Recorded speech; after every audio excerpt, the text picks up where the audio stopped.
Hey, Ben here from Fit 50. I wanted to take a couple of minutes today to talk about three-plane motion and how when we do any of our physical activities, all of our joints move through all three planes at the same time.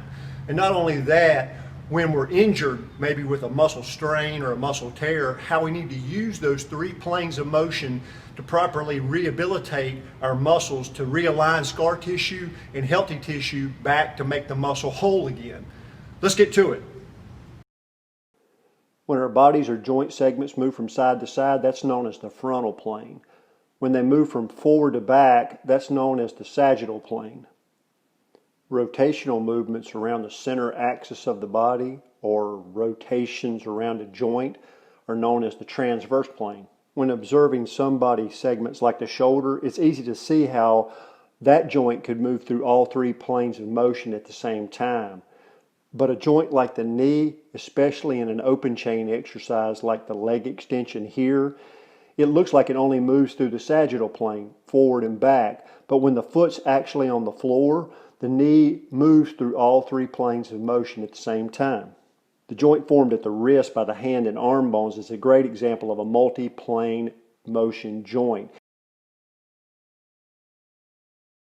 And during most of our daily activities, the hand and wrist move through all three planes of motion in order to complete the work that we do. If we were to sustain a muscle injury during working out or during work, we need to consider all three planes of motion when properly rehabbing the muscle back to full health. Every muscle in the body is connected by a substance called fascia. When considering fascia, think of a sheet. When you pinch a sheet, lines of tension radiate out away from the place where you pinched it. Muscle is similar. Sometimes you'll feel the point of pain right where the injury takes place, but often because of the lines of tension and the muscle contracting to protect itself, you'll feel pain in other parts of your body. Sometimes you'll hear of a muscle injury being referred to as a strain or a tear. Essentially, they're both tears. It's just how severe the tear is. A strain has microscopic tears. A tear is a more significant disruption of the tissue. And the muscle only knows how to behave one way when it's been injured. It tries to shorten itself so that it can begin the healing process. And often you get a muscle cramp.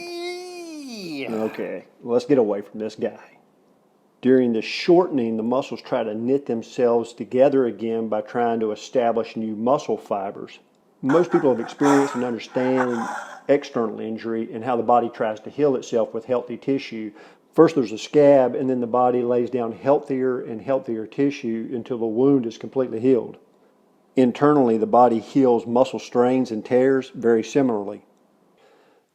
There's a flooding of the area with fluid in order to bring fresh nutrients and proteins to the area to begin the reconstruction process. Much like a scab, scar tissue forms and begins knitting the area back together. And very much like a scab, scar tissue tends to overform, and it provides an unreliable base for athletic muscle performance. And that's why it's essential to get good rehab that uses all three planes of motion to properly align those injured tissues. And as we come to the end of this tutorial, I wanted to share this exercise, which is a part of my daily routine, which is hanging. And I go through all three planes of motion, frontal, sagittal, and transverse planes, while I'm suspended from the lat pull-down bar.